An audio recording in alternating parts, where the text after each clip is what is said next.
Hi guys, இந்த வீடியோவில் எதை பற்றி பேச போனால் தமிழ் தலைவாஸ் vs புனேரி பாயிண்டன்ஸ் ரிவ்யூ தான் பற்றி பேச போகிறோம். தமிழ் தலைவாஸ் வந்து வெல் பிளேடுன்னு சொல்லாங்க. என்னதான் ஜெயிக்கலினா கூட ஆல்மோஸ்ட் ஜெயிக்க வேண்டிய போட்டி தான். அதோட ரிவ்யூ தான் பார்க்க போகிறேன். வீடியோக்குள்ளே போகிறப்ப மறக்காம சப்ஸ்கிரைப் பண்ணி பக்கத்துக்கு பெல் ஐகான் கிளிக் பண்ணி வச்சுங்க. வாங்க வீடியோக்குள்ளே போகலாம். தமிழ் தலைவாஸ் பொறுத்தளவுக்கு இன்றைக்கி அருமையாக விளையாடினாங்க. நான் நேற்று சொன்ன அதே ஸ்ட்ராட்டஜி ஃபாலோ பண்ணாங்க. என்னென்னா டிஃபென்ஸ் நம்பி போங்க, ரைடர் வேண்டாம். ஏன்னா அவங்க வந்து ரைடிங் செம்ம ஸ்ட்ராங். புனேரி 7 பேருமே டிஃபென்ஸ் பண்ணுவாங்க. பட் ரைடிங்கில் பார்த்தோம்னா 6 பேர் 7 பேர் கீழ் தான் நல்லா விளையாடுறாங்க. போனஸ் போட்டு ஈஸியாக போனஸ் போட்டுருவாங்கன்னு தமிழ் தலைவாஸ் 4 பேர் 5 பேர் 3 பேர் கீழ் நல்லா விளையாடிட்டு இருந்தாங்க.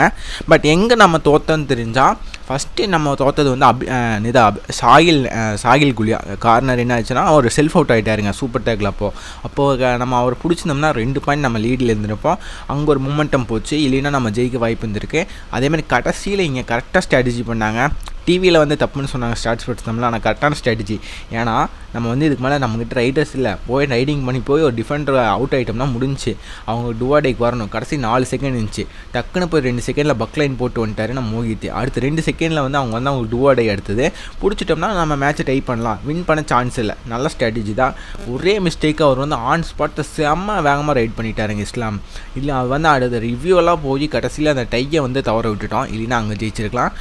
இன்றைக்கி தமிழ் தலைவாஸ் சூப்பராக விளையாண்டாங்க. ரைடிங் நல்லா பண்ணியிருக்காங்க. ஏன் ரைடிங்கில் எல்லாம் குறை சொல்லுவாங்க, ஏன் நல்லா பண்ணலின்னு. ஆனால் புனேரி மாதிரி ஒரு டிஃபென்ஸ் யூனிட் கிட்ட ரைடிங் இவ்வளோ தான் பண்ண முடியுங்க. நம்ம டிஃபென்ஸ் வச்சு ஜெயிக்க முடியும். டிஃபென்ஸ் நல்லா பண்ணியிருக்கு. ரைடிங்கில் வந்து அவ்வளோதான் முடியும். போனஸ் போட முடிஞ்சால் போட்டாங்க, அவ்வளோதான் நம்ம ரைடர்ஸ் பண்ண முடியுங்க. ஏன்னா அந்தளவுக்கு குவாலிட்டியான டிஃபெண்ட் 7 பேர் டிஃபென்ஸ் பண்ணுவாங்க. நம்ம ரைடிங்கில் முடிஞ்ச அளவுக்கு பண்ணிட்டாங்க. பட் அபிஷேக் இன்றைக்கி எல்லோரும் நல்லா பண்ணாங்க. மோகித் ஒரு டைம் ரொம்ப அவசரப்பட்டார், ஆனால் அவரும் நல்லா பண்ணாருங்க. ரைடெல்லாம் போனார், ஒரு ஆல்ரவுண்ட் பர்ஃபார்மன்ஸ் கொடுத்தாரு. அபிஷேக் வந்து ஒரு டைம் சூப்பர் டேக்கிள் பண்ணார், பட் அவரே பண்ணல. கார்னரில் 2 பேர் மோகித்தும் சாகரும் நல்லா ப்ரெஷர் போட்டதில் ரன்னிங் அடிச்ச ஓடையில் வந்து இவருக்கு ஒரு பாயிண்ட் கிடச்சிது. அப்போ 2 பாயிண்ட் எடுத்தார். பட் ஸ்டார்டிங்கில் ஒரு 2 டைம் அவசரப்பட்டார். ஒன்றும் வந்து அந்தளவுக்கு வேகம் தெரியல அபிஷேக் பொறுத்தளவுக்கு. அவருக்கு பதிலாக மட்டும் ஒரு ரீப்ளேஸ்மெண்ட் கண்டுபிடிங்களே, அது மட்டும் செஞ்சு பாருங்கன்னு தோணுது டிஃபென்ஸில். அது பண்ணால் டிஃபென்ஸ் செட்டில்டு. ஒரு செட்டில்டு டீமாக இருக்குது. ஒரு ரைட் ரைடர் 2 லெஃப்ட் ரைடர். இந்த டீம் கூட வச்சு நம்ம வந்து அட் டைம் ரைடர் சேஞ்ச் பண்ணக்கூடாது தயவு செஞ்சு நம்ம கோச். ஏன் நான் சொல்கிறேன்னா இவ்வளோ தாங்க முடியும் இந்த டீம் கூட ரைடர்ஸ்னால. ஏன்னா அந்தளவுக்கு குவாலிட்டியான டிஃபெண்டர். பக்லைன் போடுறது அவ்வளோ கஷ்டப்படுத்தியிருக்காங்கன்னா யோசிச்சு பார்த்துங்க அப்புறம் எவ்வளோ கஷ்டன்னு. அதுங்காட்டி தமிழ் தலைவாஸ் கரெக்டாக தான் பண்ணியிருக்காங்க. Well blade. கையில் ஜெயிச்சிருக்கலாம். ஏன்னா இந்த மாதிரி புனேரிக்கிட்ட இவ்வளோ கிட்ட வந்தது வெற்றிங்க. லாஸ்ட் டைம் யூபி என்ன அளவுக்கு விளையாடினாங்களோ அதிலோட பெட்டராக விளையாடிருக்காங்க. அங்கேருந்து கற்றுருக்காங்க. நம்ம வந்து அவங்க 6 பேர் 7 பேருக்கு நல்லா விளையாடுவாங்க. நம்ம வந்து அவங்கள வந்து டிஃபென்ஸ் மூலமாக தான் ஜெயிக்க முடியும், ரைடிங் மூலமாக ஜெயிக்க முடியாது. நம்ம கோச் செம ஸ்ட்ராட்டஜி. நான் லாஸ்ட்டில் என்ன சொன்னால் அதே தான் பண்ணியிருந்தாங்க. பட் சின்ன மிஸ்டேக் தாங்க. அந்த சாகில் குலிகா செல்ஃப் அவுட்டு. கடைசியில் வந்து அந்த ரொம்ப வந்து மோகித்து கொஞ்சம் உஷாராக இருந்திருக்கணும். அதுங்காட்டி அதெல்லாம் கொஞ்சம் பண்ணியிருந்தோம்னா தமிழ் தலைவாஸ் ஈஸியாக இருந்திருக்குன்னு தோணுது வெற்றி.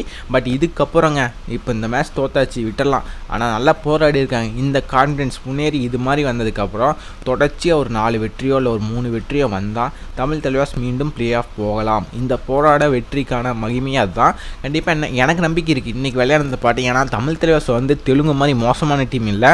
என்னென்னா எல்லா டைமும் நீங்கள் தமிழ் தலைவாஸ் எடுத்து பார்த்தீங்கன்னா எல்லா டைமும் பார்த்தோம்னா கடைசி வரைக்கும் போய் தெலுங்கு வந்து ஒரு மொக்க டீமு. ஆனால் தமிழ் தலைவாஸ் டேலண்ட்டை வச்சுருக்கோம். கரெக்டாக ஸ்ட்ராட்டஜி பண்ணணும். அபிஷேக் மாதிரி ஒரு பிளேயருக்கு இவ்வளோ பேக்கப் தரீங்களா, அதுக்கு போல் ஒரு ரீப்ளேஸ்மெண்ட் கொண்டு வரணும். இந்த மிஸ்டேக்கும் பண்ணக்கூடாது. அதே மாதிரி பார்த்தோம்னா எல்லா டைமும் கையில் இருக்கிற மேட்சை தான் தோக்குறாங்க. தெலுங்கு மாதிரி மோசமாக விளையாடி தோக்கல, சூப்பராக விளையாடுறாங்க. எந்த தான் டஃப் டீமாக இருந்தாலும் சூப்பராக விளையாடி இருக்காங்க.